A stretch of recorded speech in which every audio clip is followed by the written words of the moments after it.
মুক্তিযোদ্ধা বিষয়ক মন্ত্রী আ ক ম মোজাম্মেল হক এমপি বলেছেন, মুজিবনগর সরকার বাংলাদেশের প্রথম সরকার। ৭১ সালের ১৭ এপ্রিল গঠিত মুক্তিযুদ্ধকালীন সরকারের ধারাবাহিকতায় আজকের এই সরকার যুদ্ধকালীন সরকারের স্মৃতিকে অম্লান করে রাখার জন্য মুজিবনগরে আন্তর্জাতিক মানের পর্যটন কেন্দ্র গড়ে তোলা হবে। ১৭ এপ্রিল সকালে মুজিবনগর স্মৃতিসৌধে পুষ্পমাল্য অর্পণ শেষে সাংবাদিকদের প্রশ্নের জবাবে এসব কথা বলেন তিনি। মুক্তিযোদ্ধা মন্ত্রী বলেন, প্রধানমন্ত্রীর কিছু অবজারভেশন আছে। তিনি কিছু মতামত ব্যক্ত করেছেন।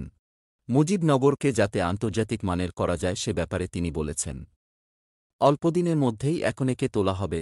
আগামী ১৭ এপ্রিলের পূর্বেই মুজিবনগরকে আন্তর্জাতিক মানের পর্যটন কেন্দ্র গড়ে তোলার জন্য একটি কর্মযজ্ঞ শুরু হয়ে যাবে। মুক্তিযুদ্ধের সঠিক তালিকা প্রণয়ন এবং ভুয়া মুক্তিযোদ্ধা প্রসঙ্গে মন্ত্রী বলেন, দেশের প্রতিটি উপজেলা পর্যায়ে মুক্তিযোদ্ধা যাচাই বাছাই কমিটি রয়েছে।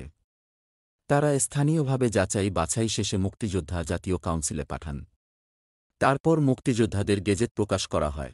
যদি কোনো ব্যক্তি মিথ্যা তথ্য দিয়ে মুক্তিযোদ্ধা হয়ে থাকে সেটা কেউ অভিযোগ করলে বা মন্ত্রণালয়ের নজরে এলে সেগুলো বাতিল করা হবে।